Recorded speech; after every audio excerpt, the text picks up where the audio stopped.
ing wilayah kami kena mas tu purnomo sidem kami kena mas tu silat merimbang jagat karono sirang tondo kawisisaning bisono sono sinambung langgulo pes temasih tandur lambai gudo jenantur tutur kadelo tulat-tulat nilap deng maradyo minursi toko pomo penamis koro karono giyotung yang jaman purwo pinarti tameng lalu tumanggo teka pasrah ing gupito tanggun renggeng pralambang matumpo-tumpo marmo panggung sang murwengkoto sebebiar dumadining wayang purwa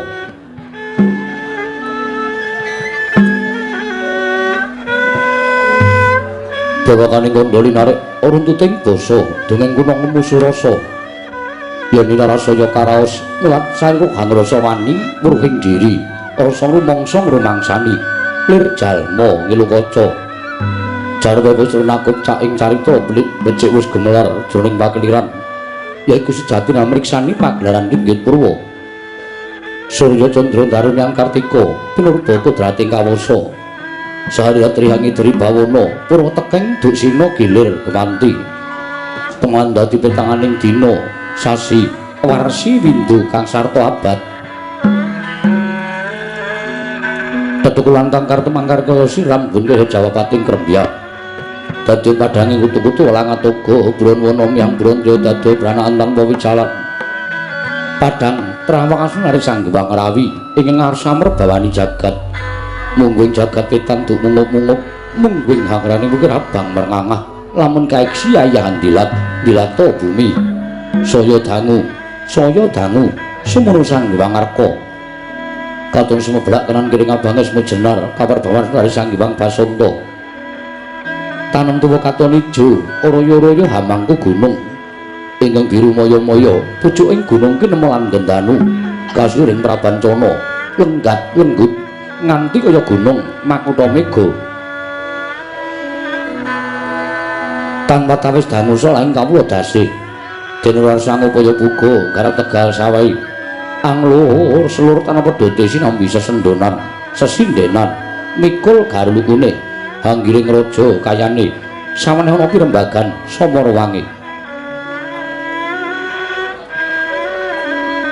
sange mangarka saya dangu saya inggil katon sunari jagat pus katon melok dening kiblat papat lor kidul wetan kulon sunari jagat kang samrubyut yuda rebut tejo rebut kekuwung parandene dateng kumadani kekunging padukuhaning karang kadempel yen nastaning lambe sireng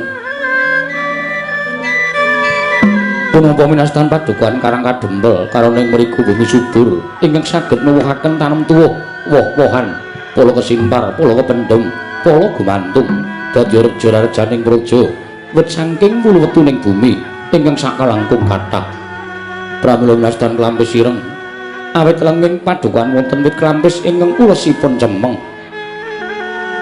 madaning padukan wonten wisma badapur limasan ingkang wis keladuk yuswa gebyok gedhek linabur gamping cendela cendak nanging cekli ing sangajenging wisma katingal kemalebet sang Driwarna abrit pethak gendera pusaka bangsa Ngamarta lah sinten to wau ingkang katemben lenggah Cinandra tanah sanes amung tetungguling padukan karang kadempel ya pamonging para Pandhawa inggih ana kawaning Madukara nama Ki Lurah Semar Nayantaka Badranaya Saronsari Dudha Manangunung Jurudyah Punta Prasanta wong Boga Sampir wong Bojogati inggih Kyai Ismaya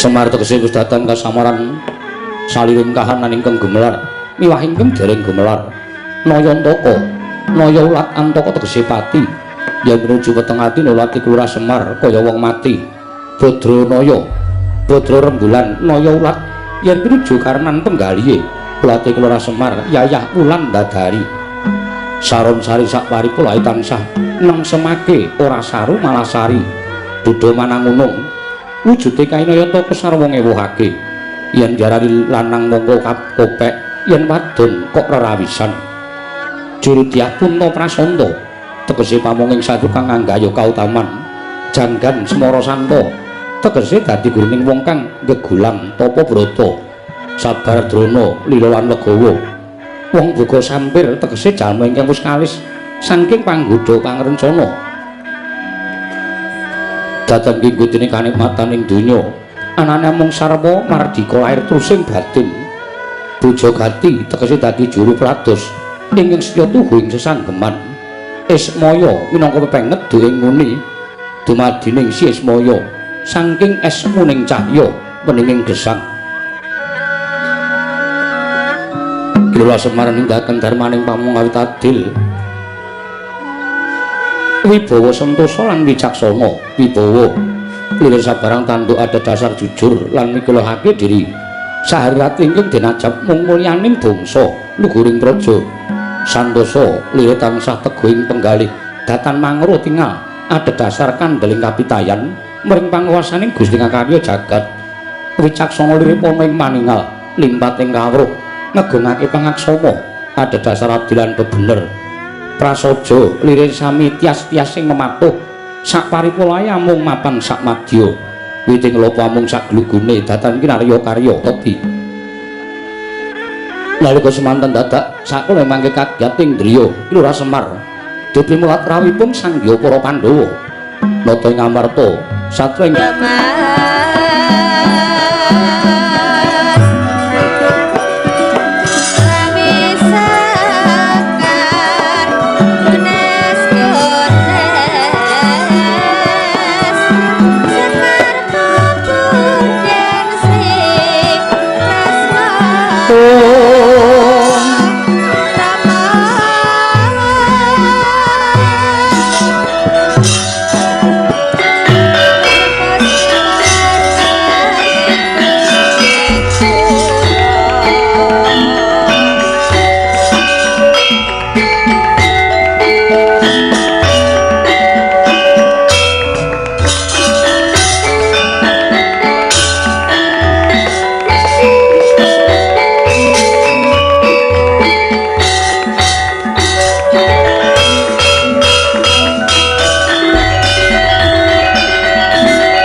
sembah niring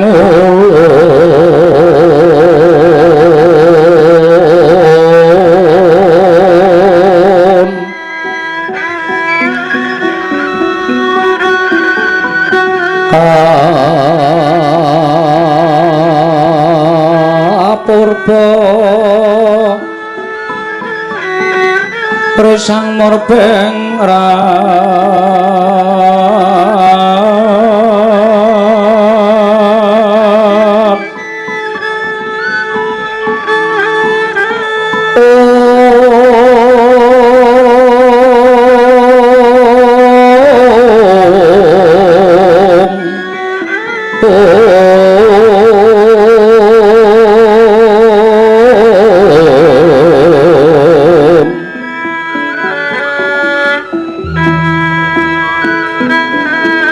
sahanane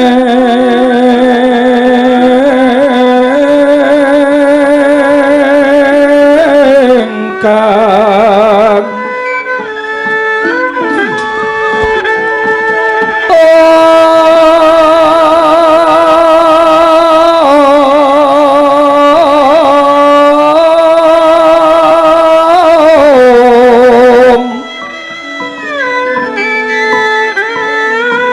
Iwan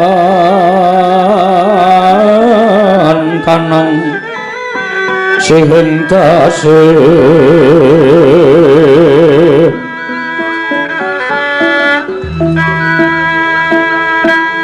mawe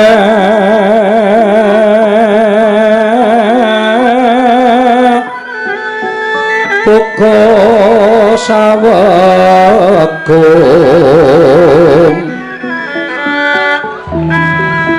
sawagung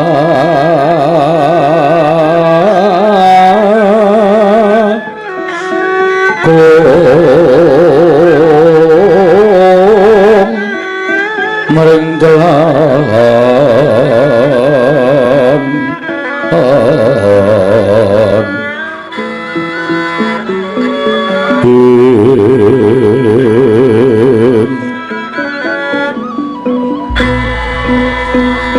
Iwang kanang mamujeng ori cenayake ngrat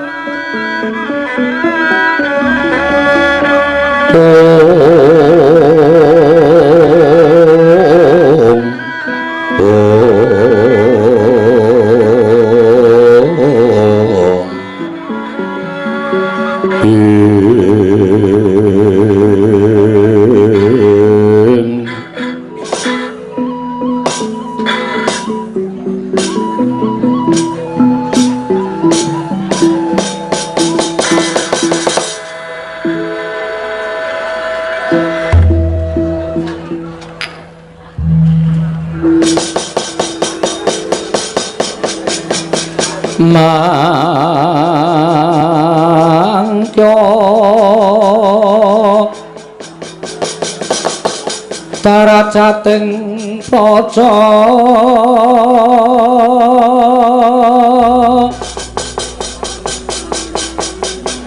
kawenan wasunya ruri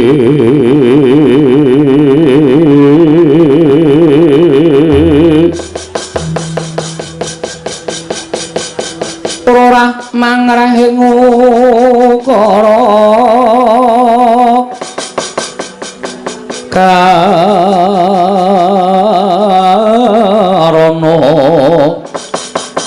tanpa palupi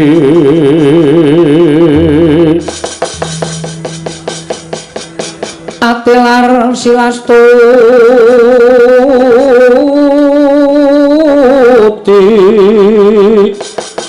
Sujono Sarjono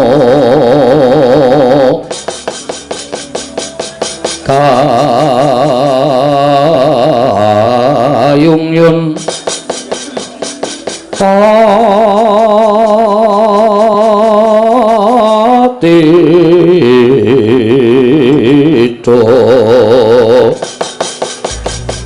Tidung tandaning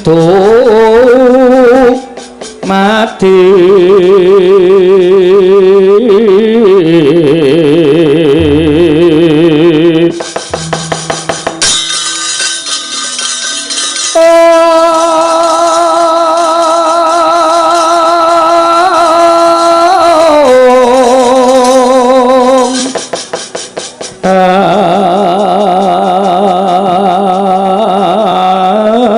andayengrat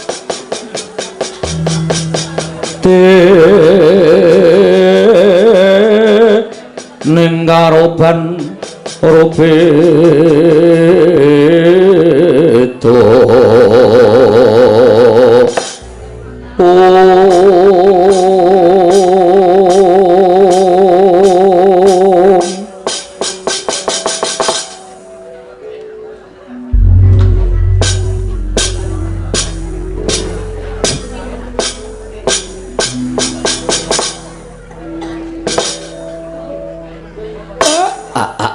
blegegegugeg sadulita mel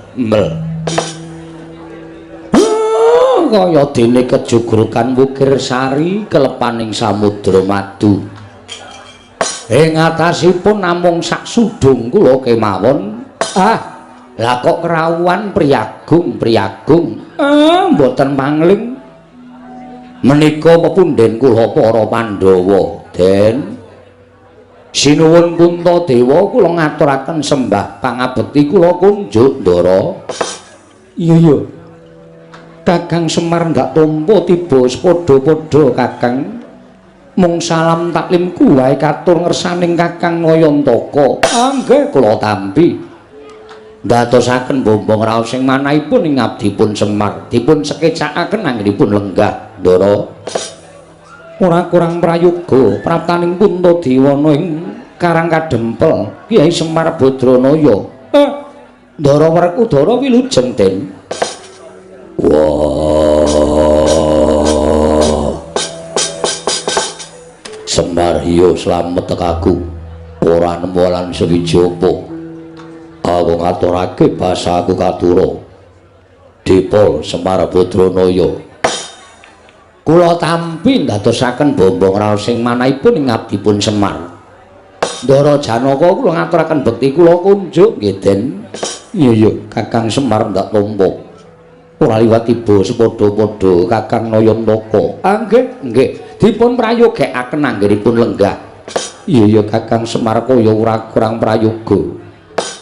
Ndara kula sedewa bekti kula kunjuk Ndara. Iya Kakang Semar ndak tampa.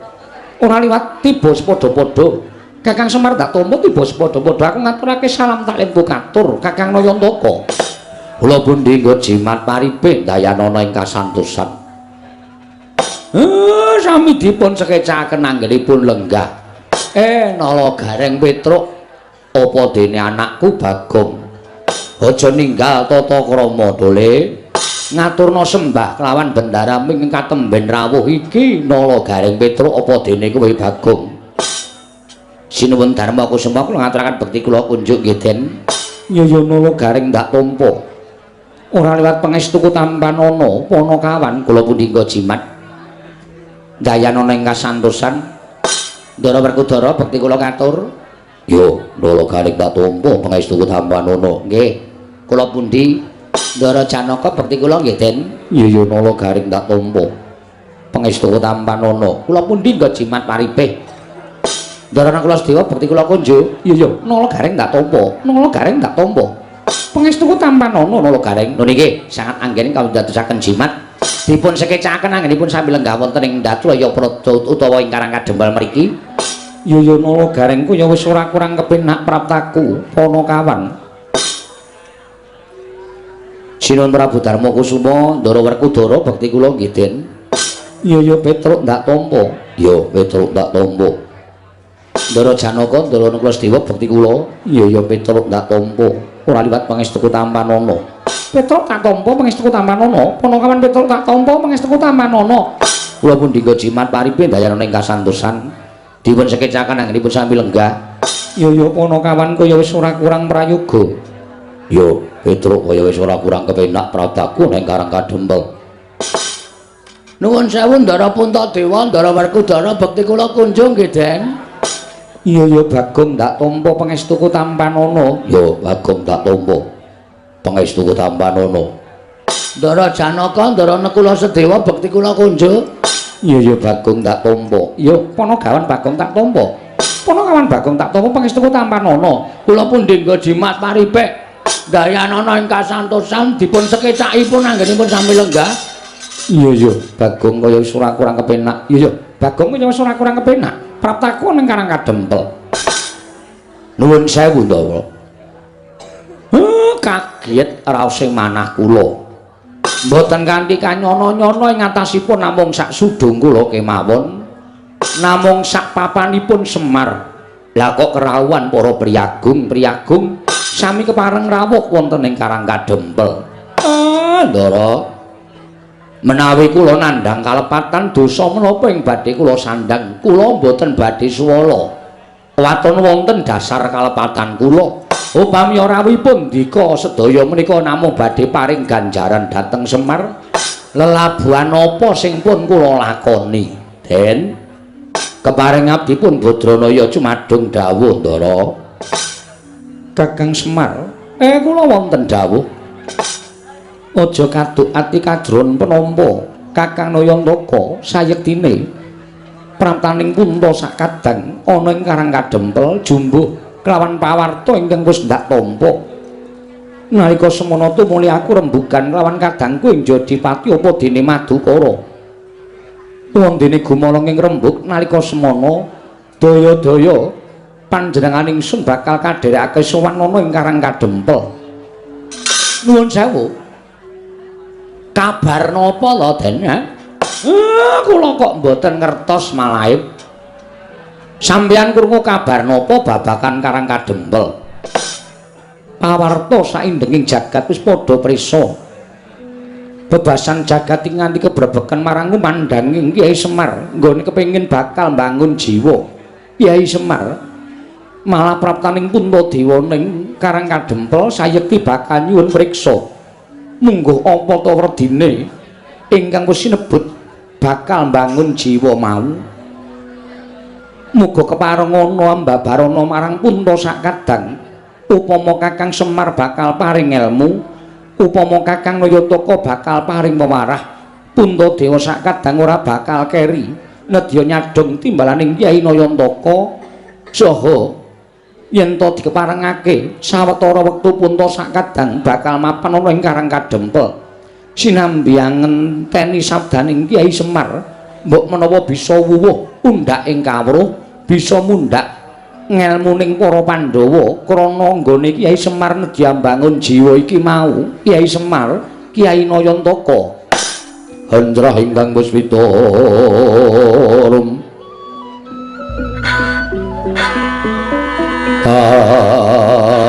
asiring samirana mrih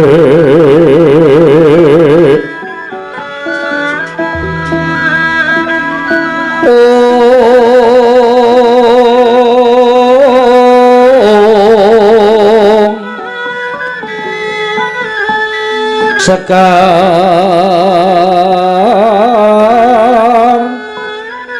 kadung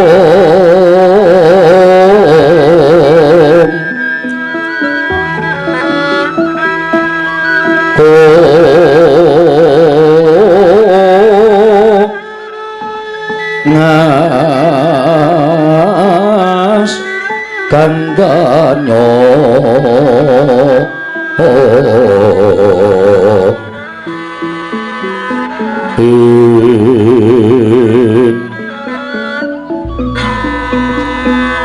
maweras ternaning driya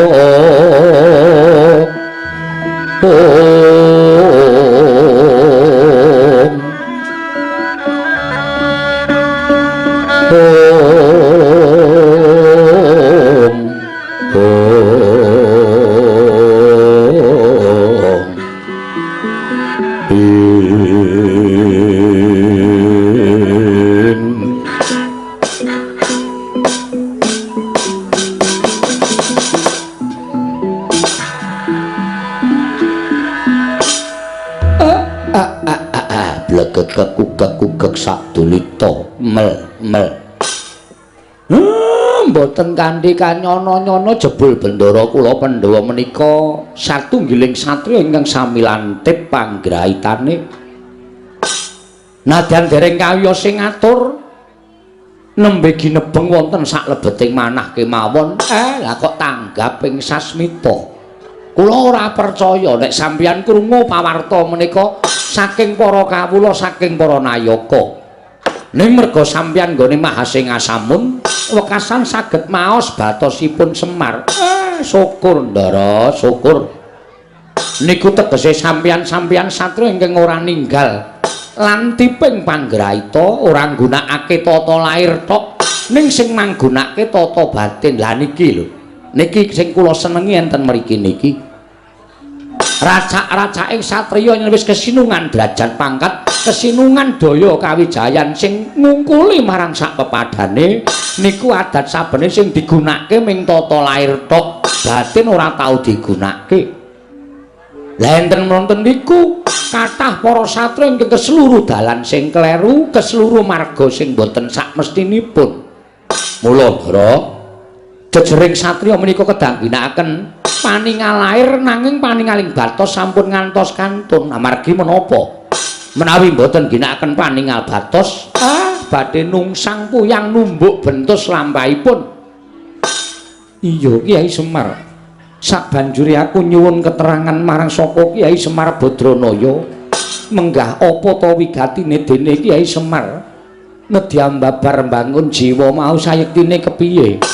Niki mung rasa prihatin kula kok Den. Raos prihatin kula dhateng kawontenan sakmenika utamanipun kawontenan negari Ngamarta. Ngamarta menika dipun asta dening pepunjuling para satriya inggih dika Pandhawa gangsal cacahipun jumbuh kalian dasar negari lan ugi jumbuh kalian panembahing titah. Iya Kyai Semar, ning nuwun sewu beciking Narapraja kok mboten dipun kanteni kalian beciking para kawula cobi to. Nek sampeyan purun mandhap wonten ing Kitha Gora, langkung-langkung wonten ing Karang Pradisan, minggahing wonten ing Parden. Negari Ngamarta sakmenika sampun beda kalian negari Ngamarta ingkang riyin lho, Den. Negari Ngamarta sing biyen iku negara ingkang panjang punjung pasir pawukir Lojinawi, gemah ripah karta tata raharja. Kawulane padha tentrem, kawulane padha ayem, boten suk-sukan pikire, boten suk-sukan atine. Kabeh-kabeh duwe rasa hormat ngurmati marang sak pepadaning urip ing bab samukawisipun. Ning sakniki kok benten. Sakniki adoh sungsate. Kawula Ngamarta racak-racake padha nggugu karepe dhewe, malah luwih-luwih ora percaya marang pernatan hukum negara Ngamarta sing digunakake hukum pribadi diri pribadine dhewe.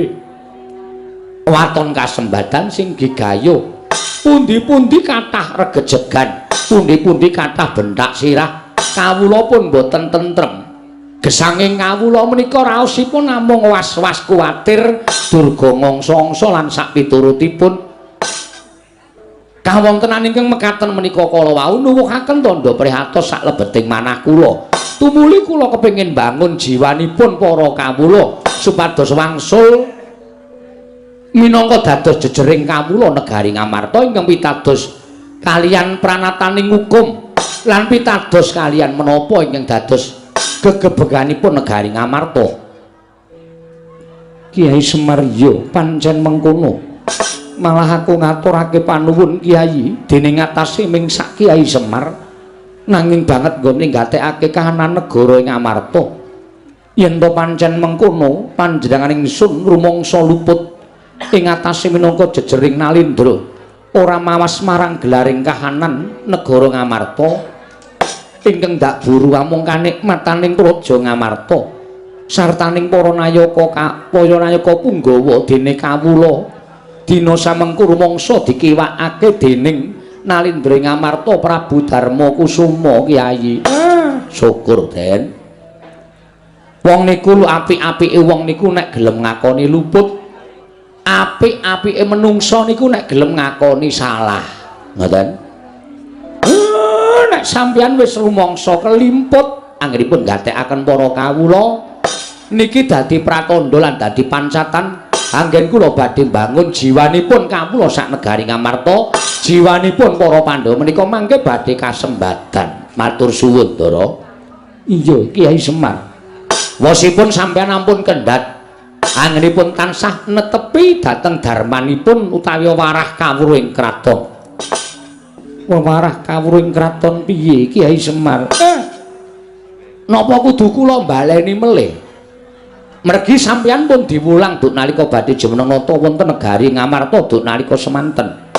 Warah kawruh ing kraton menika tanganipun wonten 9 cacahipun. Ana 9 Kyai nggih.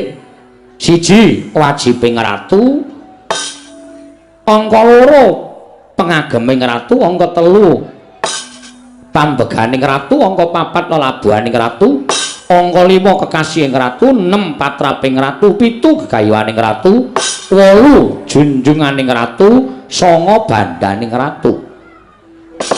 Niki enten werdine dhewe-dhewe waton sampeyan boten ninggal cak-cakan sangang perkawis niku.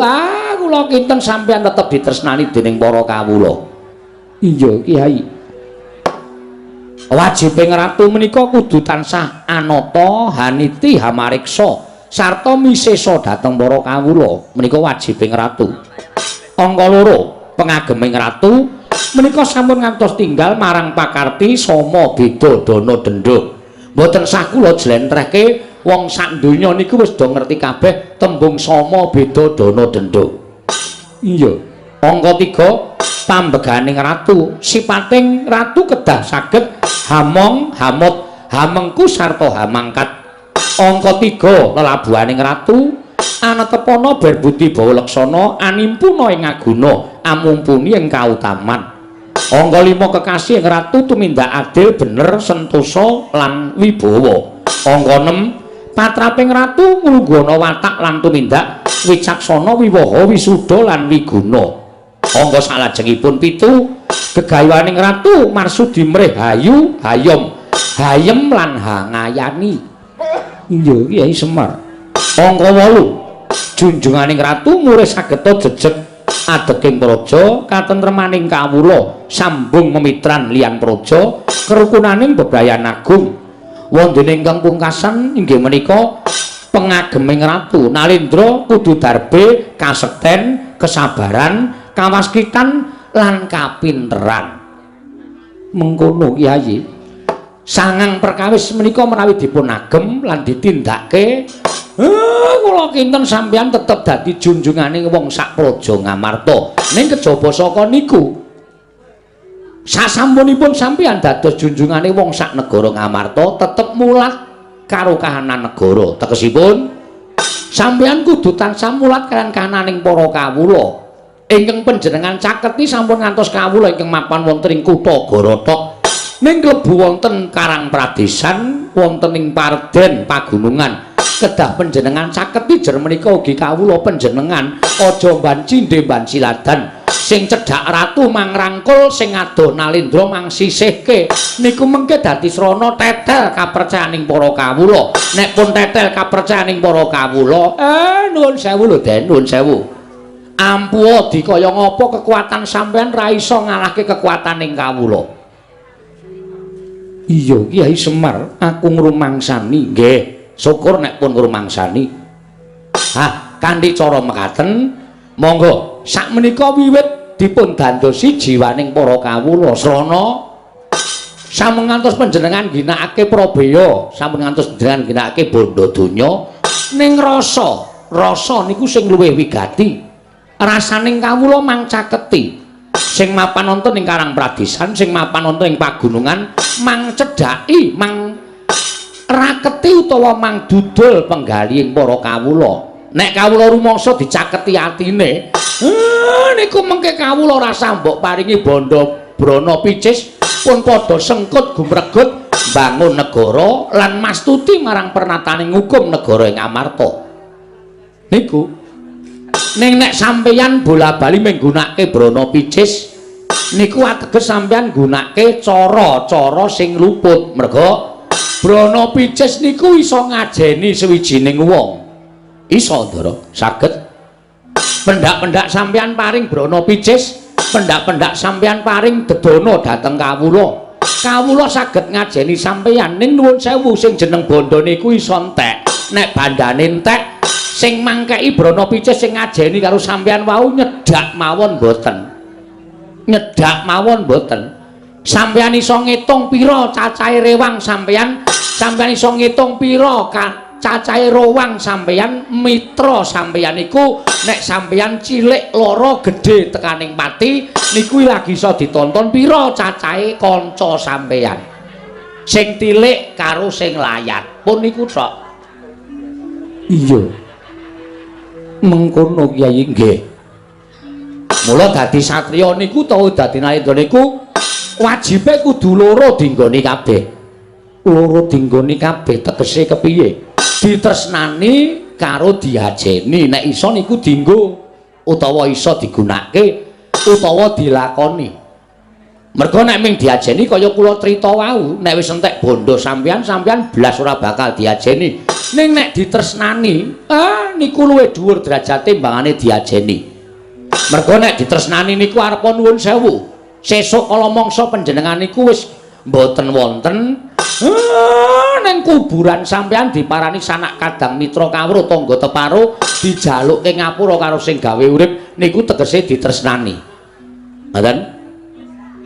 Nek pun ditresnani ngonten niku kepenak uripe ning carane supaya ditresnani niku sing angel. Paling ora kudu totoh rasa, totoh bondo, totoh raga lan sak piturute, aja seneng mutangke budi. Aku labuh karo si A, aku labuh karo si kae. Sesuk muga-muga nek aku kerepotan dilabuhi. Lah niku jenenge sampeyan tumandang ning mutangke budi kanthi ikhlas. Mboten sanduwe pamrih napa-napa. Rungokke, Tru. Kowe senengane nek labuh karo aku mesti ya mutangke budi.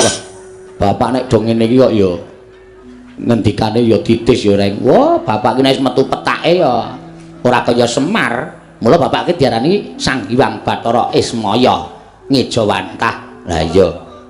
Aku seneng ngrungokke bapak nek gojah ngene iki iso temameng ning ati tenan ya, Gong. Ra. Kok ora piye to? Aku Semar omong ngene ora tau percaya to. Aku kowe meneng wae ndangkung ngisro ndara-ndara Pandhawa do rawuh mrene. Kowe do percaya ora masalah. Nah aku ora kok. Nek Semar ki mandi omongane kowe ora kowe sugih wingi-wingi. Nyatane seprene ya ijik kere kaya ngene kok. Weh. Ditresnani karo diajeni. Loro-lorone kudu dicakup wae lah. Ora arep tak gagas. Ya aja ngono ya. Iki arep dikaya ngapa iki bapak ngono lho. Mesti nek ngendika ki kadang kala ana mandine. Menungso siji lan sijine iki jarene duwe kodam dhewe-dhewe. Kodam apa? Kodam ki nek omong sok mandi. Kala mangsa kowe ngelokke bocah kandhani ngeyel, njungkel ning dalan. Mongko lagi mandi-mandine omonganmu, njungkel tenan bocahe. Nek bapak omong Bagong ora manut kere selawase. Weh, wis suwe nek lek kere iki. Ora usah nganggo kodam wis ra duwe apa-apa. Nuwun sewu mboten sadirungokke omongane anak-anak kula. Wedhus-wedhus niki pancen angel dikandhani. Pun dinengke mawon mboten sapripun-pripun. Ya meng aku gumen ya, Tru. Gumen apa? Ndara-ndara Pandhawa ya do meneng kabeh dingendikani bapak. Bapak omong werna-werna Ndara Puntadewa ya ndungklu, Ndara Werkudara ya nduk. Ndara Werkudara kok gek turu ora. Kok merem mripate? Aku ora merem, caedan. Syukur kowe krungu wonge ora. Ketake kaya kedap-kedip nek ngantuk barang. Ora kaya Ndara Janaka ya ndungkluk, Ndara Nekulasdewa ya kendelan. Wah, jan. Ha iya, iki bapak ndek niat apa to, Tru? Mbangun jiwa. Mbangun jiwane sapa? Mbangun jiwane kawula sak negara Ngamarta. Bapak iki prihatin kawula Ngamarta saiki rusak kahanane, ora tentrem, ora ayem. Lho, kowe ngerti to sok maca Quran? Perkara dit 10.000 nganti paten-patenan, perkara dit 20.000 nganti paten-patenan. Ha kuwi bapak sedih, kok kawula kok ora tentrem, kok ora duwe rasa semanak antara siji lan sijine. Mula bapak pengen bangun jiwaning para kawula. Oh, ayo wis. Ya muga-muga sukses. Ayo. Ya ming nek dandani aku sing ora iso. Mergane tak paido. Nek ming Semar ki ora bakal tak gugu. Ora arep dandani dapurmu aku. Modar ya sakarepmu. Kandhani wong tuwa senengane ngeyel. Bapakmu ki lagi diagem omongane karo ndara-ndaramu, aja sok nyentulani bapakmu. Nek ora ana aku ya omong, nek ana aku tetep tak paido. Aku ora percaya kok. Aku wis ra kompak dhewe kok. Ra kompak piye? Anak-anake rupane do apa abang enom kowe kok brom dhewe wis coba. Mbok ya nganggo kompak, jeneng Panakawan ki seragam. Ora kok ndeweki. Iki kudu nganggo iki. Nek ora nganggo iki kok ndak dukani. Sapa sing dukani? Sinuwun Prabu Darmakusuma. Mergo sinuwun Prabu Darmakusuma kuwi wis sasmita karo aku, kudu nganggo iki. Oh ya wis, nek ana sing dawuh ya wis. Kyai Semar, kula ndara. Kanthi cara mengkono Puntadewa nyuwun lawan Kyai Nayantaka. Nggih, keparengipun tuntunan laku ning Pandhawa supaya bisa mujudake negara ingkang kaya wingi uni Kyai Semar. Nadyan kudu apa wae ingkang katindakake upamana syarat sranane paringa pangandika. Kadangku papat ora bakal wegah nggone budidaya golek syarat srana. Wah, Semar yo yen pancen Pandhawa bali kaya wingi kudu ana syarat sranane paringa pangandikan. Mengko aku ing bakal golek syarat srana supaya iso kasembadan penjangkaning Semar nggone bakal bangun jiwaning kawula sanegara Ngamarta. Semar Badranaya. Semare koten prayetna semure seko balik titiyoni kandayani trisanya purnama sasi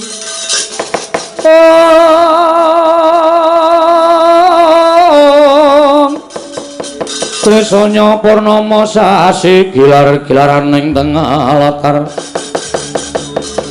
gilar-gilaran ing tengah latar milang lintang Bima Sekti.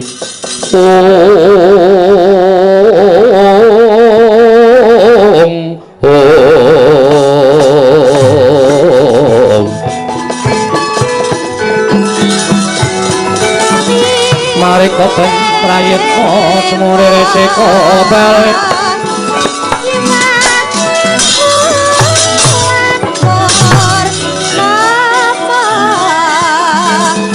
Tiyani kandayani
Sinongwati jagat kinari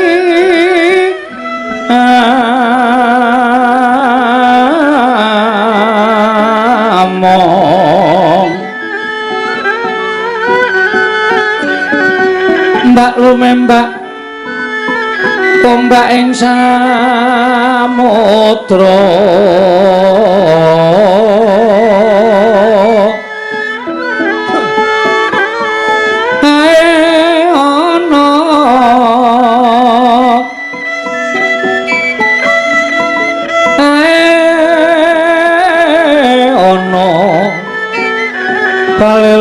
tambra kanggeng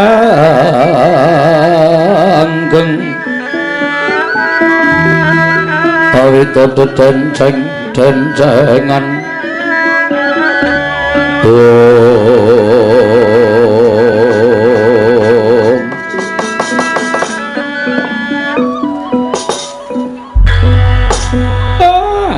damel kaget raos sing manahipun ngabdipun Semar. Lah menika ora mboten mangling Penembahan Durna ing Saka Lima Penembahan. Kula ngaturaken sembah pangabekti kula kunjuk Penembahan.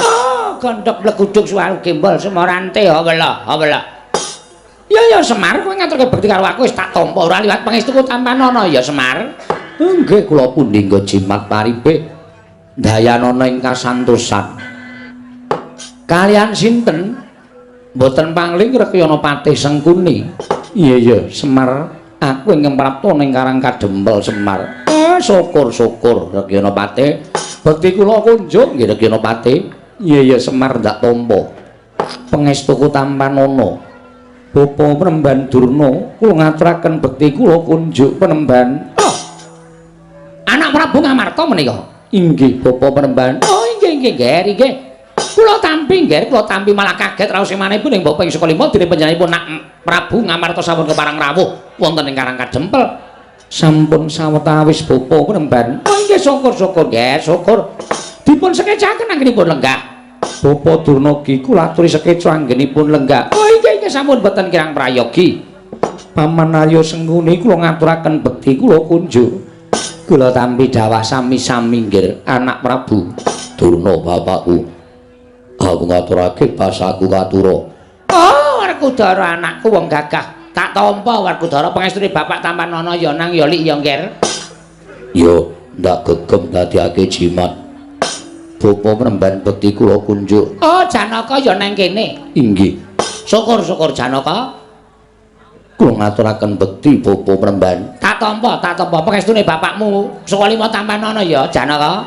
Kula pundi nggo jimat paripin dayanana ing kasantosan. Paman Patih Harya Sengkuni bekti kula kan kunjuk. Kula tampi nggih dawah sami-sami.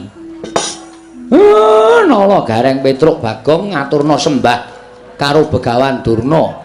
Waduh. Ngimpi apa kowe, Mir? Ngimpi apa? Kok ora kanthi kanyono-nyono ming omahmu kok kerawuhan priyagung, ya, Tru? Heeh. Ndara Puntadewa, Ndara Werkudara, Ndara Janaka, Ndara Naklasdewa. Durung nganti rampung lipada rembugan. Iki rawuh meneh priyayi luhur Begawan Durna. Lho, apa ora gleleng? Aku dhewe ora ngerti lah kok padha ting gruduk ning Karang Kadempel. Bekti kula Penemban. Nala Gareng tak tampa pangestuku Tampanana ya Nala Gareng. Kula pundi nggo jimat paripin dayanana ing kasantosan. Rekyana Patih Sengkuni bekti kula kunjuk. Iya Nala Gareng tak tampa pangestuku Tampanana. Bekti kula katur Penemban. Petruk tak tampa pangestuku Tampanana ya Panakawan. Kula pundi nggo jimat. Rekyana Patih Sengkuni bekti kula kunjuk. Iya Petruk tak tampa pangestuku Tampanana. Gong, ngaturke bekti ora? Karo sapa? Begawan Durna rawuh ngono. Lho. Kok ora kanthi kanyono-nyono. Kula ngaturaken bekti kula kunjuk nggih Begawan Durna. Ndeng Durna. Ya Bagong, pangestuku Tampanana Bagong. Kula pundi nggo jimat paripe? Sinten ingkang nderekaken Adipatih Harya Sengkuni? Wah, Rekyana Patih Sengkuni bekti kula kunjuk Rekyana. Iya Bagong ndak tampa pangestuku Tampanana. Niki sangat anggen. Kawula mundi dadosaken jimat Dipun sekesakaken anggenipun sami lenggah. Oh ya Bagong wis ora kurang kepenak. Truk. Dayoh akeh kaya ngene kok tanpa metu wedange Semar iki. Ayo engko tawanana. Nuwun sewu Panembahan Durna ngunjuk menapa? Loh. Apa kira-kira kowe kuat nyuguh aku? Aku piyayi, kowe men kawula. Ing atase kawula kok nyuguh karo piyayi. Girilusi jalma tan kena kinira. Ampun sok ngembe karo wong. Kula niku arep kaya ngene nek mengko nyuguh sampean nggih. Isa. Oh ya syukur-syukur dienggo tamba ngelak Bagong wis sakarepmu. Sakwenehmu bakal tak tampa kanthi lega-legawaning ati. Ning kudu milih tak teng mriki. Teh. Napa kopi? Loh, ya nek aku nek yaene iki senengane kopi. Ah, kopi 7.000. Oh, didol. Oh. Nyuguh kok didol. Gulane ya tuku padake. Nek purun pahit, ireng pulun pahit, ning kula campur lemah. Hus. Aja edan kowe. Pendhita kok sapenake dhewe ra ngomong. Ngene ya Semar. Nggih, pripun Panembahan? Aja kaget, aku prapta ning Karangka Dempel. Nggih. Nadyan radi kaget nanging gandeng sampun paring pangandikan pun lega ati kula. Oh iya iya, ngene. Sejatine aku prapta ning Karangka Dempel mau yekti mung njumbuhake pekabaran ingkang sebenarnya Mbok Bakul Sinambiwara. Pawarta binanduking Karna. Apa pancen kepara nyata yen to kowe bakal duwe gawe Semar? Sing nyebarke sapa iki? Lah kok dadi Ndara Pandhawa ya pirsa? Ndara-ndara Kungastina ya pirsa. Nala Gareng apa kowe kandha-kandha tangga teparo? Mboten niku. Petruk kowe tangga teparo tok kandhani apa piye kok nganti tekan dindi? Mboten, Pak. Kula nek didhawuhi ora kandha sapa-sapa ya ora kandha sapa-sapa. Bagong apa kowe kandha sapa-sapa? Ora, Pak. Mbok sumpah. Ming ratan gedhe tak nahi plakat gedhe banget. Semar arep mbangun jiwa. Membutuhkan dana secepatnya ngono ya, Tru. Bagong pancen cah ngeyel kan ya. Kowe ayo mbok menawa sing nyumbang barang. Anjir arep nampani. Aku. Oh, tok nggo apa? Tak nggo ngeramik omahku kae. Oh, keramik omah yo Semar sik dibutuhke ora. Sampean kok preso? Loh, Semar kuwi wong kondang. Arep kowe iki derajate ngaceplek, arep kowe wong loro saudon telu saurupan. Kowe iki ming Panakawan. Nuwun sewu kasarane kowe iki ming batur. Ning saben-saben kowe duwe gawe, jagat iki persasat nganti keberbegen marang ngumandangi Semar Badranaya. Nggih, nggih. Apa pancen kepara nyata yen to kowe bakal duwe gawe ya kuwi mbangun jiwa. Nggih. Niku ming lagi niat kok. Ming lagi karep. Durun kula tekake sedya. Ming lagi karep, lagi kula nam-nam wonten ati ning kok kula kaget.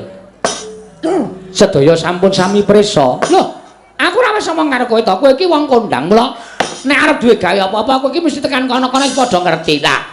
Dene apa to sababe aku suwanu ning Karangka Dempel iki mau pancen diutus dening Sinuwun Prabu Duryudana. Supaya aku suwanu ning Karangka Dempel. Wigatine ora ana lali kejobamu. Apa yang dadi sediamu mau pancen apik, pancen becik Semar. Pancen apik. Kowe iki jejering pamong, kowe iki jejering titah ingkang anyalira Jawata, ya kuwi Sang Hyang Bathara Ismaya. Mula yen to kowe kepengin bakal bangun jiwa. Mula yen to kowe kepengin bakal bangun jiwa mau, pancen wis satrepe, pancen wis bener, pancen wis pas. Ya mong ngene ya Semar, kersane anak Prabu Duryudana nggonmu bakal mbabar ngelmu mau ora dikeparengake ning Karangka Dempel, ning dikeparengake ana ing negara Ngastina. Mula praptaku ning Karangka Dempel iki, mula praptaku ning Karangka Dempel iki. Ingkang wigati supaya mboyong marang kowe prapteng negara Ngastina. Kowe mengko ning kono diunggahke ning mimbar. Sawise kuwi terus kowe kojah supaya iso mbangun jiwaning para Sata Kurawa. Kanthi cara mengkono supaya Kurawa iso didandani jiwa ragane supaya bali marang pakarti ingkang sarwa becik lan apik Semar. Nggih. Matur sembah nuwun tanpa pepindhan. Dene amung sak karep kula kok. Sinuwun Ngastina ngantos kados mekaten. Ning nuwun sewu. Kula niku ora arep kojah, kula niku ora arep pewarah dhateng sinten kemawon. Kula niki ora arep ngumbar ngelmu utawa menehi ngelmu napa-napa kemawon. Kula niki wong sekeng, kula wong ora duwe, kula wong melarat. Ngelmu kula ya mung ngelmu celimen kemawon. Nah, napa to sababe kula ajeng bangun jiwa niku kula kok ora bangun jiwane wong sak donya niku mboten. Kekuatan kula niku sepinten. Nek kula mbangun jiwane wong sak donya, ming sak Semar kok ajeng bangun jagat niku terus kula napa ngembari panguwasaning Gusti Akarya jagat. Mboten ajeng. Sing kula karepke mbangun jiwa niku kula pengin bangun negara Ngamarta jer. Karang Kadempel menika kebawa keperintah negara Ngamarta. Mula sing kula penke nggih negara Ngamarta. Dados nek Begawan Donorawuh meniki kalian Prakyana Patih Sengkuni pengin boyong dateng Semar Badranaya, kula kok kon bangun jiwane Kurawa niku sing ajeng kula bangun nggih napa to pi? Kurawa niku pun boten kurang-kurang derajat pangkat duwe bondo seprapat jagat darbeke Sinuwun Duryudana. 7 turunan boten entek. Dinggo dolanan kalih adi-adine kabeh nggih menika Sata Kurawa. Terus sing ajeng dibangun apa? Kula tak takon. Nek kula teng negara Ngastina niku ngibarate kaya dene nguyahi segara. Teng mriku nggih pun lenggah pandhita ingkang kondang monyor-monyor inggih menika peparab Begawan Durna. Lah mung perkara kojah pewarah kawruhing urip kok dadak nggotong kere saking Karang Kadempel terus pujangganing Ngastina sing nami Begawan Durna niku nuwun sewu gaweane napa? Kula tak takon. Sing kudune dandani para Kurawa niku sampeyan dudu kok kula. Merga Kurawa niku murid sampeyan. Kurawa niku siswa sampeyan. Anane siswa kok ora apik, murite kok ora becik. Lah niku sing ditutuk ya gurune. Piye le mulang muruk karo murite. Ngoten. Ampun kok kula sing dandani. Sing gawe dudu kula kok sing dandani kula. Niku nek carane wewangunan utawa carane omah sing gawe dudu kula, sing dandani kula. Mengke usuke kurang gedhe, renge kecupeten. Mboten iso dadi dipasangi gendeng ya ora apik. Ngoten. Nek sing damel sampeyan sing dandani ya kudu sampeyan. Mula nuwun sewu. Niat kula ming ajeng dandan-dandan negara Ngamarta. Sakliyane niku dudu tanggung jawab kula. Semar niku wong kekuatane winates ora kaya sing gawe jagat, ora kaya Gusti, ora kaya dewa. Kula niku senes dewa, kula mung titah swantah. Ngoten? Mula nek Begawan Donorawuh mriki ajeng boyong Semar, nuwun sewu kula mboten saged. Kula dereng saged. Mergi siji niku dudu kewajiban kula, loro kula mboten iso pripun-pripun mangke nek tekan negara Ngastina. Malah kula iso disoraki dening para kawula sak negara Ngastina. Wong ilmu kula niku mung ilmu celimen. Ngelmu kula niku mung ilmu cethek. Ngelmu kula niku dudu kawruh kapanditan, dudu kawruh kabrahmanan, luwih-luwih dudu kawruh kadewatan. Mila Den, ndara kula Begawan Durna kula nyuwun pangapunten menawi jengandika Penemban Donorawuh wonten ing papan mriki. Badhe mboyong kula nek kula kon supaya teng negara Ngastina dandani para Sata Kurawa Blaka Suta kula ora iso, kula ora tekan. Ndak malah mengke ngebot-boti pikiran kula, sampeyan mang kondur kemawon. Sampeyan mang bali kemawon. Mang matur kali Sinuwun Prabu Duryudana nek niku dudu gawean kula. Kula tak ngrampungke lek kula dandan-dandan negara Ngamarta riyin, Ndara.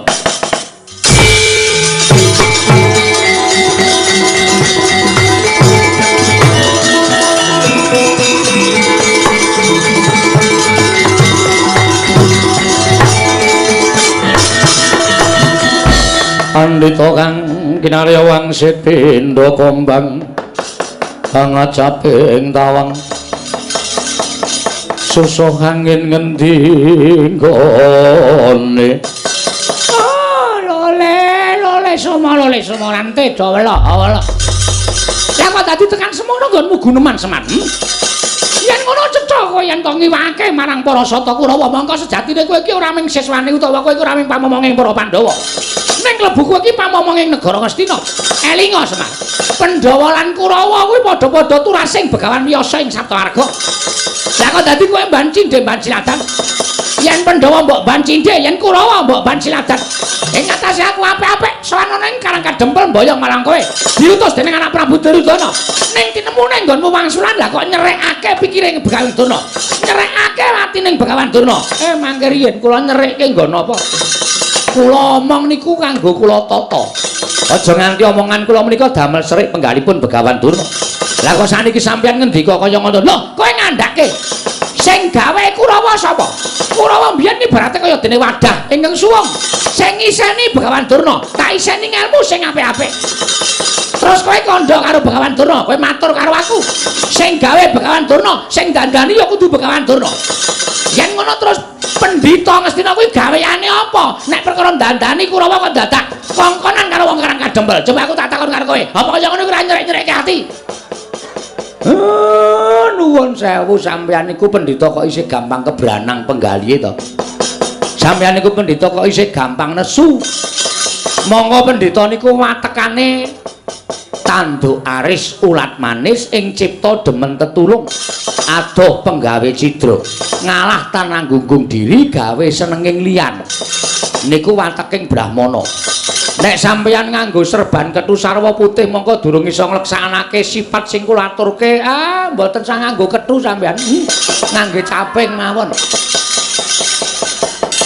Sampeyan durung iso nglakoni minangka dadi Brahmana ketitik sampeyan gampang murup atine. Gampang murup penggalihe. Nuwun sewu, Ndara. Nek sampeyan kaya ngoten niku wis memper nek Kurawa pancen pambegane sasar susur.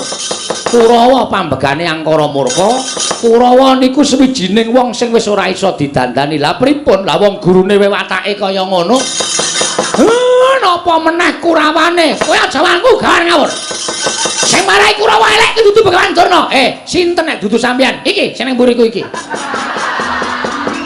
Sampeyan nek senengane kaya ngoten kok golek kanca lho.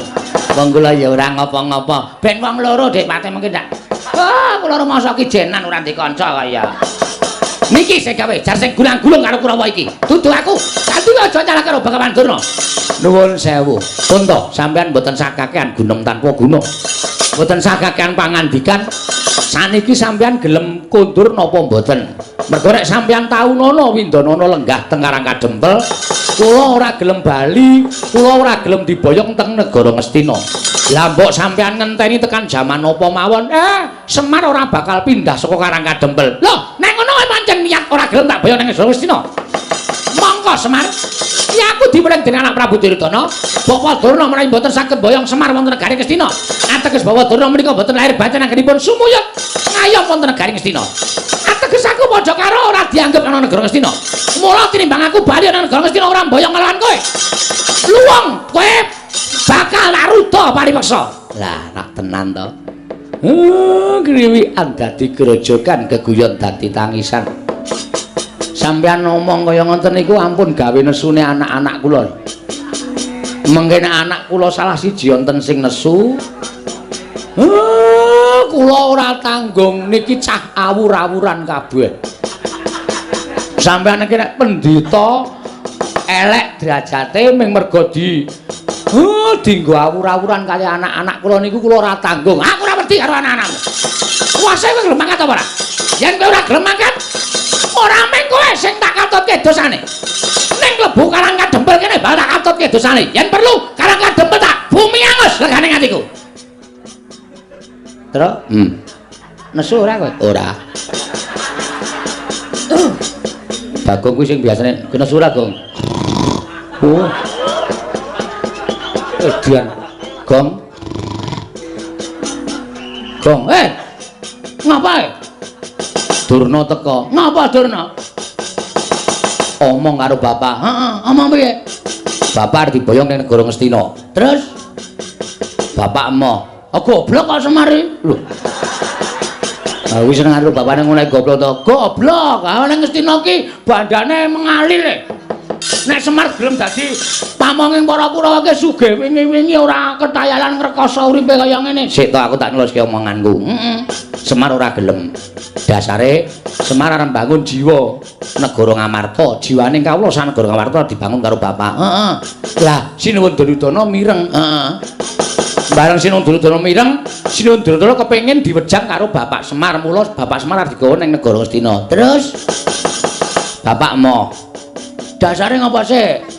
Bapak kepengin rampungke pakaryane negara Ngamarta. Tur kuwi dudu gaweane Bapak. Kuwi dudu kewajibane Bapak. Dandani Kurawa kuwi dudu kewajibane Bapak. Sing Bapak duwe kewajiban iki dandani para Pandhawa. Heeh. Durna Sumbar. Ngene piye? Nek Semar ora gelem tak boyong ning negara Ngastina, tak ruda paripeksa. Wis ben. Lho. Ora nesu kok. Ora ana sing nyangkut keamanan Karang Kadempel. Kuwi pribadine Semar karo Durna. Masa aku kok nesu? Lah kowe iki anake sapa? Anake Semar. Ah Semar dingonone kok kowe ora nesu. Piye? Semar dingonone kok kowe ora nesu. Ah ora aku masuk angine Semar atilek kok. Tanteni dina rong dina telung dina kok tanpa jedul. Bareng ketemu ing waras le. Aku arep muni dengkulmu mlocot. Ora tegel bapak kowe. Ha iya, ning ana sing kata-kata sing jajahe kowe iso marahi nesu. Piye kata-katane? Kata-katane piye kata-katane? Ngene iki. Piye? Semar, nek kowe ora gelem tak boyong ning negara Ngastina, aja ming kowe ning kawula sak Karang Kadempel tak katutke. Maksude karo kawula Karang Kadempel diboyong kabeh? Ora. Kawula sak Karang Kadempel arep di bumi angus. Hah? Arep di bumi angus. Bumi angus ya apake, Tru? Ha iki omongan karo wong goblok SDM rendah iki ngene iki. Di bumi angus ki mbok menawa arep digawe sungsang bawana balik, nek perlu Karang Kadempel arep diobong karo Begawan Durna. Cangkeme sapa wing? Lho. Iki nek ora metu golek rokok sik. Nyemelange. Sapa terus sing muni ngono kuwi? Begawan Durna. Yakin? Yakin. Engko nek aku nesu kok ngapusi? Ora. Aku krungu dhewe. Kowe lho iki? Heeh. Asli to? Asli. Nesu aku.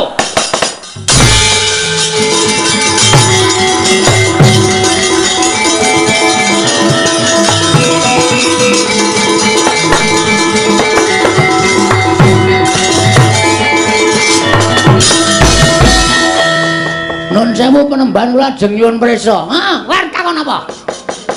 Sampeyan wae omong nek ajeng bumi angus negara utawa Karang Kadempel. Heeh, niki nocoke omongane Petro daripada kula wis kebacut nesu kula dapusi Petro. Lah kula isin. Ning nek pancen nyata niki mungsuhe dudu sapa-sapa ning kula. Sampeyan kudune ngerti. Dina Senin Demben kula niku dilantik dadi ketua pemuda Karang Kadempel. Dadi nek sampean ngrasani ketentremane Karang Kadempel niku padha karo sampean ngilani jajane Bagong. Ngandel ora. Anakku nesu. Aku nesu ora mbelani kowe aja GR. Mbelani sapa? Mbelani bumi utah getihku, Pak. Karang Kadempel ki bumi kelahiranku. Karang Kadempel ki bumi utah getihku. Aku jejer putra bumi. Nek ana wong sing ngarep gawe cintrakaning bumi kelahiranku, sedumuk bathuk sing nyari bumi. Ora nyawang sapa-sapa aku. Arep kuwi aja kok menungso. Dewa medhon aku ora wedi. Oh, cangkeme kebablasen kuwi. Yen ana dewa medhon tenan. Wah, aku tratapan ya, Tru. Ora to ya, ora. Ya wis ora dewa wis. Anjir wedi ora. Aja kok menungso, demit aku ora wedi. Wo sidane demit sidane. Ora dewa, nyemelangi enak dewa. Nek medun tenan, Bagong jabut nyawamu. Mudar tenan aku. Loh, saiki karepmu piye? Loh, saiki kula manut karo sampean. Nek sampean ajeng boyong Semar, Semar ora gelem niku pribadi perkara sampean karo Semar. Ora masalah. Monggo arep dirembuk cara piye ora masalah. Nek sampean aja nganti ngatutke Karang Kadempel. Ngono. Aja nganti ngatutke Karang Kadempel. Semar kuwi kami tuane Karang Kadempel. Ha sing do ngakoni. Lho, kowe ora ngakoni bapakmu kami tuane Karang Kadempel. Kula niku anake ora percaya karo Semar. Nek Semar diganggu gawe mongko menyangkut suasana ketentraman Karang Kadempel ya maaf terpaksa kula wani karo sapa wae. Yen ngono kowe wani karo Begawan Durna. Lho, ameng kowe kok dur. Aku kowe sumbar muni iki ngono kowe wani karo Begawan Durna. Rangkep apa itu ora bakal tak tinggal loncat. Kowe lho ngerti Bagong nek wis nesu kok. Rumangsane. Iki tengike ra jamak-jamak.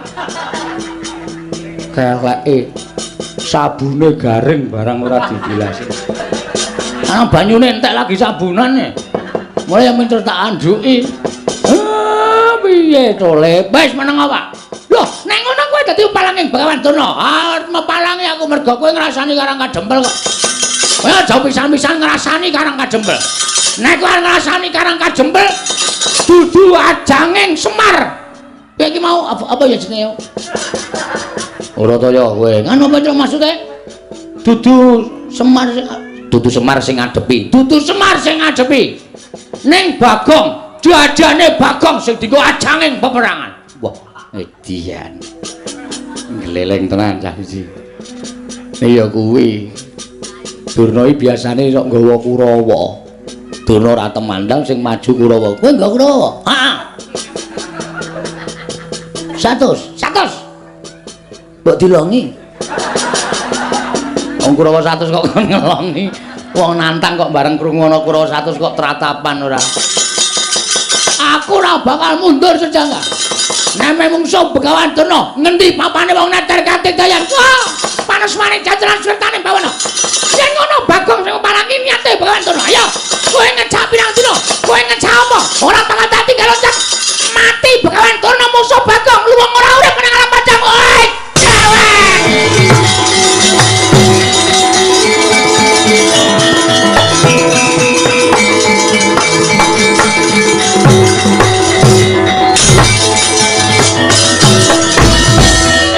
Kowe kancane Durna.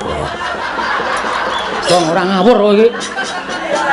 Dara Werkudara kok dunake kancane Durna ngeplak aku kowe. Wah, caidan. Kowe ngerti ora? Ora. Kowe lagi arep tak kandhani ora sawangsulan sik. Kowe ngerti ora? Ngerti. Aja wangsulan sik. Oh iya. Ora Kang Seno. Kowe ngerti ora? Napa? Durna wis apa? Durna ya Durna sapa? Engko tak ngomongke Durna kuwi Duryudana ya ora bener. Durna ya Durna, ora ana Durna liyane iki mau ya Durna. Yen kowe ora ngerti tak kandhani. Heeh, piye? Wah, ora basa. Wah, iya lali. Nggih pripun? Aku bisa nesu ngene iki saka-saka ora tak basani. Tak saka-saka pangan kabeh soalé. Durna kuwi guruku. Lho. Wis lulus durung? Aja edan. Durna kuwi guruku. Yen kowe wani karo Durna, bapakku padha karo wani karo Werkudara. Saiki ora usah mungsuh Kurawa. Aja mungsuh Durna, mungsuhe Werkudara. Kowe wani nendang Durna bapakku. Aku sing ora nrimake. Kowe ngapa ta iki? Mudhar kowe. Wis masalah Gong, asli iki wis. Aku ya kemanen kudune nyawang kiwa tengen sik.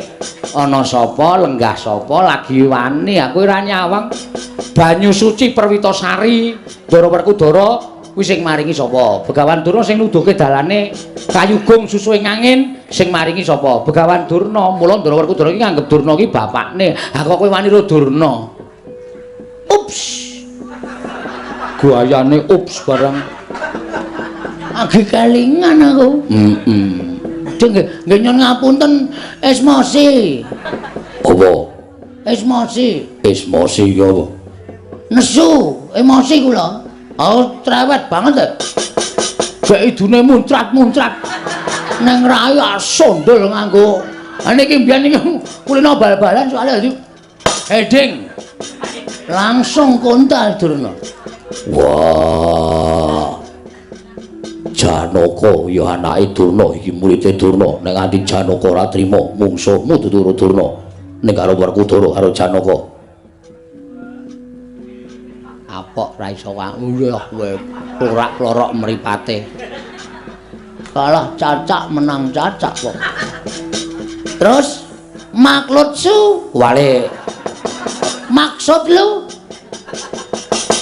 yen pancen garwani karo Durna mungsuhe dudu sapa-sapa mungsuhe Werkudara. Oke gong sadar gong cerewet menengo wis ben tak niati kabeh niate pancen arep mungsuhi Bagong ora masalah nek sampean belani karo Begawan Durna mboten napa-napa dikira kula wedi karo sampean wis biyen tekan saiki ora arep wedi Bagong karo Werkudara ngerti kaya ngono ta blusuk nang kalen biyen dak cilik kowe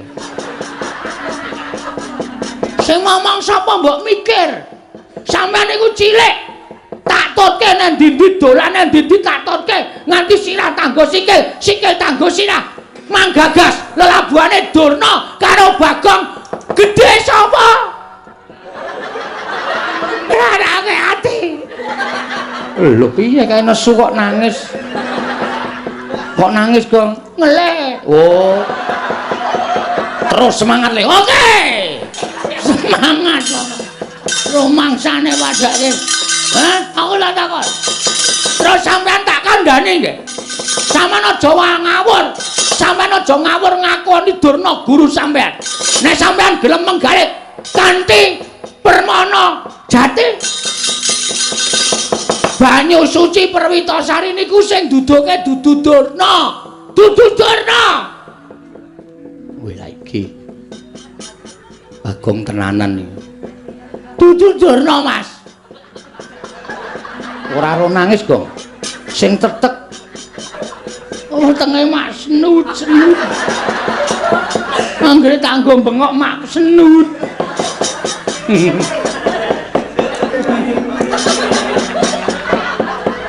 pokokan sambel itu jangan apa-apa ana lomboke kabeh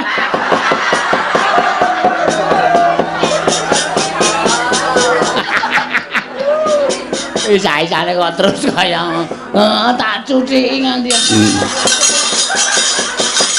banyu suci Perwitasari ini mergo apa? Kepercaya sampean karo Begawan Durna apa-apa niku nek dilambani percaya mesti bakal ketekan sedane nek sampean ora percaya mang takon karo Patih Sengkuni Durna ngomongi ning Gunung Candramuka ning Guwa Sigrangga ning alas Tik Brasara sampean ketemu karo Bathara Bayu karo Bathara Indra entuk inggih menika Kyai Bargawastra ya ta ha kuwi mbiyen jane Durna ora nunduke papane ning Durna kepengin njlomproke sampean teng juranging pepati ning mergo sampean percaya ora tekaning pati malah entuk nugraha satu mbah Bagong kok ngerti ya ngerti wae angka loro sampean arep dipateni karo wong Astina srana arep dicemplungke teng segara karo Begawan Durna ning mergo sampean percaya karo Begawan Durna sampean teng segara ora mati malah ketemu karo Sang Mahardi Kengrat ya Sang Ruci Bathara sampean entuk tirta pawitra mahaning suci ngelmu kasampurnan manjing suruping pati sastra cetha paripurning wangsit edian Bagong kok kaya ngono lho S2 waduh cah cerdas e padake nyepelekke niku kabeh mergo sampean percaya ora kok Durna sing duduhi ha kok seprene sampean sing duwe kapercayan nek sampean iki sing duduke Durna salah bong pahit dhuwur ngambung ngisor becek oh tante ngawur ha munia saiki munia apa kabeh lelabuhane Durna mboten ora Durna ki ora duwe ngelmu kapinteran Durna ki ora duwe ngelmu kawaskitan Durna ki dudu dununging wahyu ning Durna niku gurune wong perang nika gurune wong perang tok til ora ana kawruh napa-napa nek sampeyan mulang perang Durna kula lagi percaya nek tirta pawitra maning suci kok saka Begawan Durna itu bohong besar dene sampeyan durung percaya lan masih sanksi dengan kata-kata Bagong silakan naik ke Mahkamah Konstitusi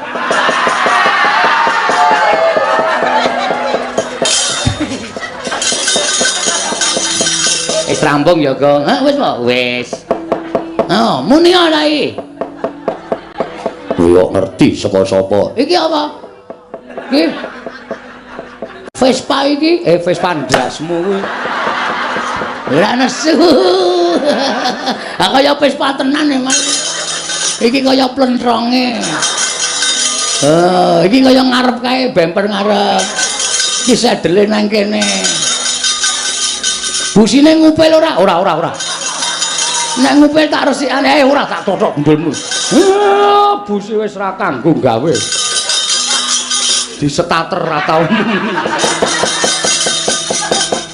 Katakono wis iki sing ngomong. Dadi sampeyan aja banget-banget golek sampeyan ngendika kaya ngoten niku anggepe kaya njur menang-menangan dhewe. Apa anggepe sampeyan nganggep Durna bapak niku ana batine apa? Ora ana. Sesuk ora urung sampeyan iki mung mungsuh bapakmu dhewe. Mungsuh Begawan Durna. Monggo sampeyan nek tresna karo Begawan Durna, sok Bratayuda sampeyan bakal dipateni karo Durna. Kok ora kaya bengi iki ta iki?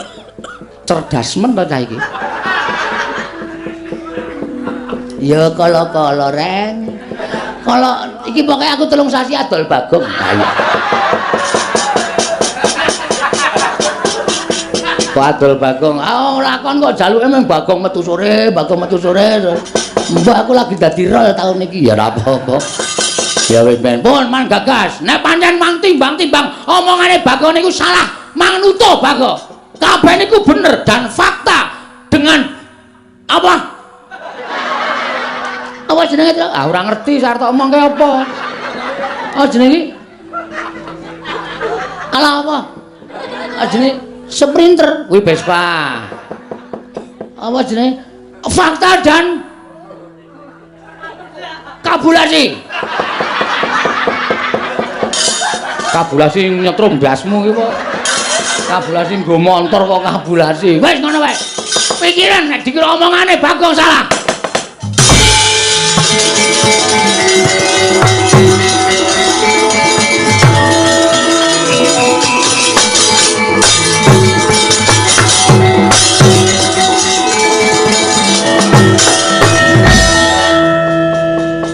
Bagong, Nun. Aku sing nyuwunke ngapura Werkudara ya, Bagong. Nah iki piye mbok ngene iki? Bagong, aku suwunke pangapura. Bagong, ayo derekno aku tuku sikat gigi. Oh wis tau dijak Bagong. Wis aku kerep Ndara Puntadewa ki Nalendra ora tau perang, ora tau nesu mung blonjo. Anggere ana Indomaret mandeg. Sing ngrasake jundi Bagong. Tak icipi sik, niki. Terus dibandemke aku wis tok cokot. Nggih, ngapunten kula kepeksa ngoten niku merga kula mung dunungke mawon kok sinuwun. Iya. Bagong ngaturke panuwun tanpa pepindhan Werkudara. Nggih. Ana tetembungan bathuk bolo isi madu. Ya mung Panakawan Bagong ingkang satemene wis bisa narbuka penggali ing siadi. Mula aja banget-banget nggonmu tansah ngegungake apa kang dadi penemumu kuwi penemu sing paling bener. Wah, ya wis. Werkudara, apa? Njaluk ngapura karo Bagong, kowe salah. Kae wong tuwa, kae sing momong kowe mundhak mengko uripmu sasar susur lan kuwalat. Bagong. Apa? Wah, iki arep aleman iki ngene iki. Ya aleman. Terus men gagar otak. Aku entuk masak sithik kowe iki. Mangsaku kok. Ndara Werkudara iki le nimbali wit tenanan Bagong wis halus ngono ngopo. Arep tak gawe angel kok ya men. Lah ngono ya sak penake dhewe. Bagong. Nun. Jarine mbarep kakangku. Kowe bathuk bolo isi madu, Bagong aku kleru. Aku njaluk ngapura. Sonara dibaleni. Ora. Ngono kuwi ya. Apa-apa kok njur anggere Wanira Durna arep diwangi, Wanira Durna arep diwangi. Durna iki anggepe apamu? Iya. Ngene nganggo pikiran ora waton nesu. Ora kok waton sampenake dhewe apa-apa iki dipetung aku omong ngene iki tuna bathine piye, aku omong ngene tuna bathine piye. Ngono kuwi ora njur dumeng kegongke aku Satria Digdaya sapa-sapa arep tak salahke sapa-sapa arep tak salahke anjur sak kepenake dhewe. Setan ora basa. Aku ora basa wae ora. Wah ora krasa. Ngapunten nggih Den, nggih ngoten niku pokoke intine ngoten niku. Iya. Tiba sepadha-padha. Iya. Aku kelingan kowe mbiyen sok momong aku. Ora mengsok. Sasan pendak dina. Anggere rados wis didodok lawange. Deng deng deng Bagong. Terke nang kono. Wah sarungan tok. Ya tak tutke to sampean. Jaman kelingan mboten, jaman teng kebon nika. Dolan nang tengah alas nang kebon. Bagong, iki ana jangkrik dikedhuk. Bareng kula kedhuk terus, yo matur nuwun. Terus mangke nggih to. Setan wong tuwa kok ngedhuk lemah. Bareng wis jeglong terus menggo. Wis tau Bagong, wis mangkel tenan aku. Asem kok. Akhirnya lagi ngedok padase atos banget juluk-juluk bareng jero iki terus dhek mekangkang kae matur nuwun. Oh, nakal ora jamak-jamak. Lho ngapura. Kelingan to? Kelingan. Asem ya. Tak eling-eling seprene. Iya. Ah wonten niku labuhan kula. Iya. Bagong, nun, aku njaluk ngapura. Nggih, mboten dados menapa. Iya. No memori ora karo Ndara Janaka kok. Hah? Ana memori ora karo Ndara Janaka? Ora. Kae rak senengane roman ta, Tru. Mbok biyen yange sapa aku ora ngerti. Ketemu yange iki gandeng ning tengah sawah iki do tetenguk ning galengan kae. Mongko galengane kuwi kalen garing. Ndara Janaka ya santai ae cilik mbiyen baguse ora jawa-jawa. Wong wedoke anggere ketemu Ndara Janaka terus ngrangkul terus do jak tengok-tengok ning nggon kalen garing kuwi. Kejlike tak buka. Dadi wong do jagongan tak lepi.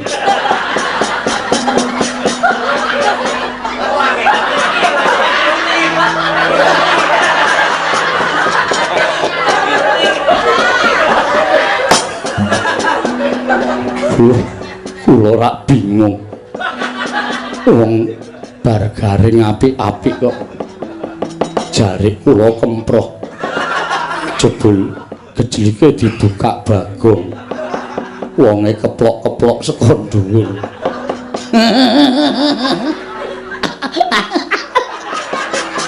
Lek kemekelen kok kakek ora. Ngaten mawon, Gus. Iya, piye? Kula nyuwun Gandeng Semar niku sediane apik? Iya. Kula njaluk karo sampean. Apa, Bagong? Kurawa disingkirke. Wah, Werkudara aja selak. Yo, aku sing nyingkirke Kurawa. Ndara Janaka Kurawa singkirke nggih, Den. Iya, Bagong aja kuwatir. Ning kowe aja meneng wae, kowe ya temandang. Oh, siap, Pak. Oke. Petruk Gareng ya temandang iki desamu kudu kok gawe tentrem. Nggih, Pak, ngestaken dawuh. Nggih, Pak, ngestaken dawuh. Mengke kula tandangane kali Petruk nek kira-kira ketemper yudane ya Ndara Werkudara Ndara Janaka nggih ngewangi. Yo, aja kuwatir. Iya, aja kuwatir. Nek ngoten niki ben tentrem sik Karang Kadempel. Iya, Kyai Semar sak banjure tasih wonten ingkang kula ajeng-ajeng. Tasih wonten ingkang kula arep-arep. Sapa sing mbok arep-arep lan sapa sing mbok ajeng-ajeng utawa mbok arep-arep praptana ing Karang Kadempel Kyai Semar. Mboten sanes sinuwun Darawati kali sinuwun Mandura menapa ta sebabipun kekalih menika mboten saged pisah kalian para Pandhawa. Margi menika tasih turas Mandura. Menika ugi wonten sambung darah kalian para Pandhawa. Mila mangke kula badhe jangkepaken Pandhawa lan sederek-sederekipun sedayanipun menawi sampun jangkep nembe kula wiwiti jinurung kali ndara-ndara kula pendha anggenipun bangun jiwa. Ya to Semar yen to pancen mengkon aku mung kari manut. Ndara Puntadewa monggo kula dherekaken manjing Bale Wisma sak pejagung catur netra kalih kula. Iya ayo tak dherekake Kyai Semar. Ndara Werku Ndara Janaka kula nyuwun ketentremaning karang kadempel. Yo Semar aja kuwatir. Monggo aku tak kongkonan anak-anakku. Iya Semar aja kuwatir monggo aku tak kongkonan anak-anakku. Petruk Gareng Bagong katenteman karang kadempel reksanen nggih Pak ngestaken dawuh. Nggih ngestaken dawuh. Purna gatining pananggilan. Sanutasa kundur ngedatun juluk saking dampar kulo kenapit gambaran gading kadhiraken sangganing Puromban Cedi manggung ketanggung Joko Paloro. Ing sami ngapil patraning Prabon. Kawis tinggal saking Mandra tindaknya Sri Naranata Kyai Semar Badranaya nganti kaya gumebyar candrane.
Musik aku